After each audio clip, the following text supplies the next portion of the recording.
Hi, I'm Jer. Welcome to Kill-Divill, where we focus on rum and cocktails. Today we are going to make one of my favorite cocktails, El Presidente. If you're new to the channel, welcome. If you're returning to the channel, welcome back. In either case, if you like this video, don't forget to hit like down below, and if you really like what I'm doing, hit subscribe so you don't miss out on anything else that I make. As always, if you're just here for a recipe, there are timestamps down below. Otherwise, here's some history.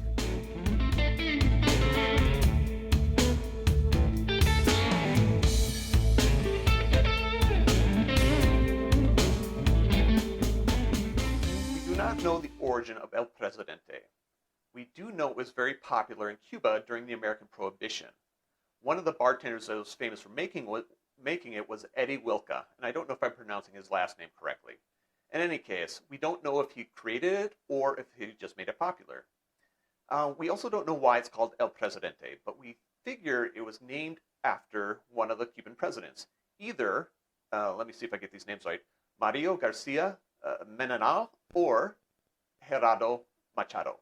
One of those two presidents, but we're not sure which one. I was first exposed to El Presidente in Barcelona, Spain. My friend Juanjo, who owns and runs the Caribbean Club in the Gothic Quarter, made it for me and says, "You have to try this." And I tried it and I loved it. He wrote down the recipe for me so I could make it when I came back to the United States. Unfortunately, I cannot read his handwriting. The version we're going to make today comes from the 12-bottle bar. It is another excellent version of this cocktail.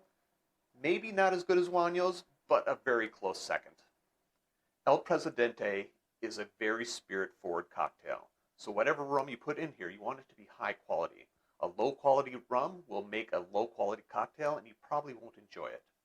Also note that El Presidente is a Cuban cocktail, so chances are you're going to want to use a white Cuban-style rum. My go-to for this kind of drink is actually a Lander white rum from Far North Spirits.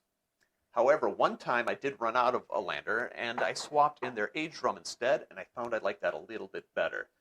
In either case, use what you like, probably not as spiced, high quality, usually white, maybe aged. Some recipes call for this cocktail to be shaken and double strained. Some call it for it to be stirred. I like stirring it, so that's what we're going to do. The first thing I'm going to do is I'm going to take the Lander aged rum, and I'm using aged today because I'm going to drink this when I'm done recording, and I'm going to put an ounce and a half in. An ounce and a half is 45 milliliters.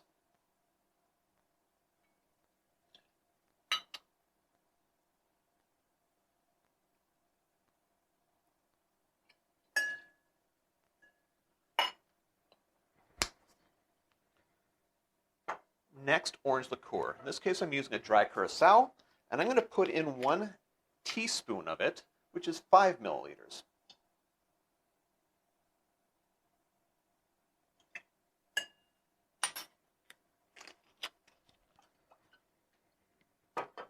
Next, white vermouth. And white vermouth is different than dry vermouth. You don't want to use a dry vermouth.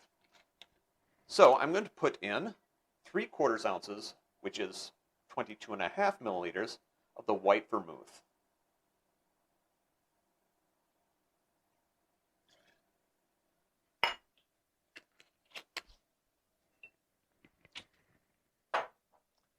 Finally, grenadine. And I do make my own grenadine. I have that recipe here on the channel if you want to check it out. Link down below. And I'm just going to put in a little bit. A lot of recipes call for a splash. About 1/4 teaspoon, which is 1.25 milliliters, is about right. I'm going to drop it in, and I'm actually going to give it a little swirl to help get the grenadine out of the spoon.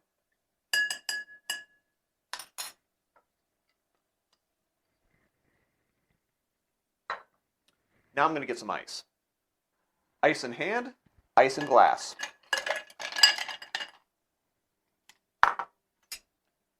And give it a stir.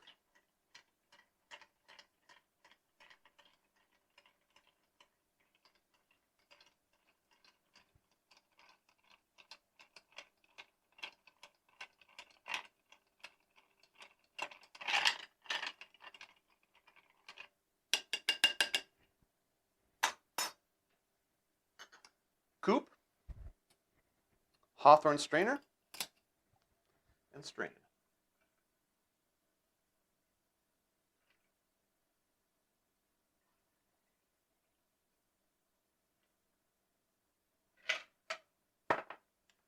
Now let's talk about garnish.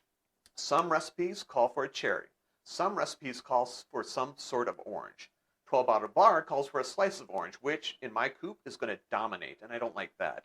So I'm going with a twist of orange. Let's see if I can do this. Oh, that's going pretty good. And what I'm going to do is express,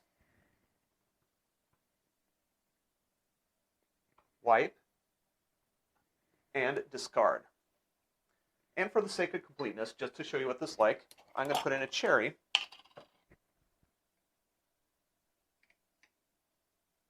I'm going to drop that in the bottom.